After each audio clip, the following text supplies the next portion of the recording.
ఈ పక్ష శ్రాద్ధము పక్ష సమయం ఎంత ఇంపార్టెంట్ అని. ఎందుకంటే సూర్యుడు కన్యా రాశిలో ఎప్పుడు ప్రవేశం చేస్తారో అది పర్వకాలం అయిపోతుంది.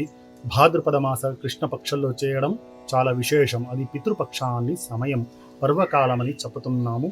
ఈ సమయంలో శ్రాద్ధం చేయడం చాలా విశేషంగా ఉంటుంది. శ్రాద్ధం అంటే శ్రద్ధయా దీయతే శ్రాద్ధం. శ్రద్ధ నుంచి చేస్తున్న పూజా పేరు శ్రాద్ధం. ఎందుకు చెయ్యాలి? మన జీవితం ఉండేనప్పుడు మన తండ్రి తల్లితో గొడవం చేస్తాము.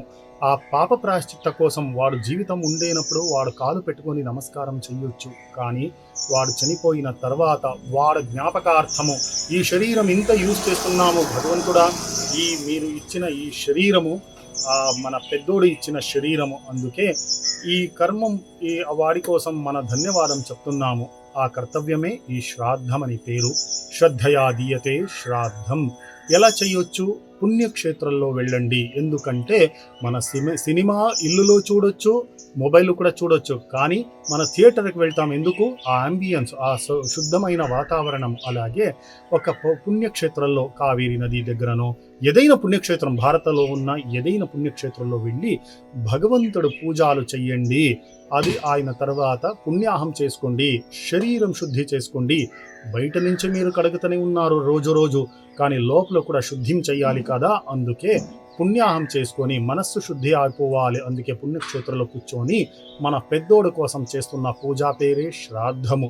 శ్రాద్ధంలో 3 ప్రధానమైన విచారం ఉంటుంది. ఒకటి, వాడి కోసం ఇస్తున్న పిండ ప్రధానము, గోళాకారమైన ఉన్న రైస్ బాల్, అదే శ్రాద్ధం. బియ్యం పిట్ట నుంచి చేస్తున్న ఉండ పేరు పిండమని. ఆ పిండము ఎందుకు ఇస్తున్నారు? అన్నం వర్ధతే వీర్యం.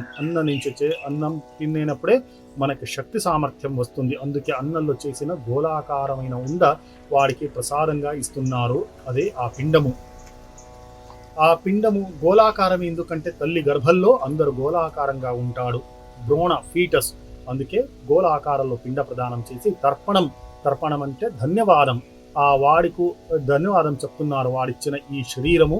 అందుకే ధన్యవాదం చెప్పి వాడి పేర్లు 3 దానం ఇవ్వండి అని శాస్త్రం చెప్తుంది. ఎందుకంటే ఈ రోజు లేకున్నా ఇంకొక రోజు ఇవన్నీ ఇక్కడే వదిలేసే వెళ్ళిపోవాలి. అలా ఉండేనప్పుడు ఎక్కువ ఏముందో అది ఎవరికైనా ఇచ్చేసి వెళ్ళండి రప్ప అని శాస్త్రం చెప్తుంది. అందుకే మన చేతిలో ఉన్నదన్నీ ఇవ్వలేదు. ఎంత ఎక్కువ ఉందో అది భోజనం మాత్రమే, 3 భోజనం ఇచ్చేసి వాడి కోసం చేస్తున్న పూజా పేరే శ్రాద్ధము, వార్షిక శ్రాద్ధము. మన ఇక్కడ చెయ్యడానికి వ్యవస్థలు లేదు స్వామి, ఖండితంగా ఈ పుణ్యక్షేత్రంలో చెయ్యొచ్చు.